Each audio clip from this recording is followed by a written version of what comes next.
Tova, Rosh Hashanah, New Year ngayon, this week, Biblical New Year natin, and praying and declaring, kung nagkagubot man ang Manila sa rally, kita nagrally ta in the spirit, mas powerful ang pagdaig sa Diyos. Amen? Strongholds of corruption, strongholds of lying, poverty will collapse. The real solution is the Lord Jesus Christ. Amen. And that's why we are blessed today, kapatid. Kaysa magpinatsanay tagrali din ha, it's not the solution. Only Jesus can change our government. And our prayers, our worship will break the strongholds of darkness over this country. And I believe the Philippines is for Jesus. Amen? And this New Year. Hallelujah. Let's lift our hands to the Lord. May the Lord bless you. May the Lord make His face to shine upon you and be gracious unto you.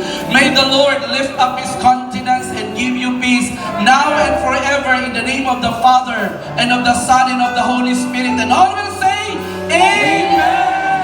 God bless. Alright, thank you so much, Pastor Greg. Okay, at Group Victoria po ta. Okay, kami sa unang salit rin, mga pastors. Okay, diri, Group Victoria ta, pastors. And then, nauntaw niya dito sa mga, sa atong congregation. Okay.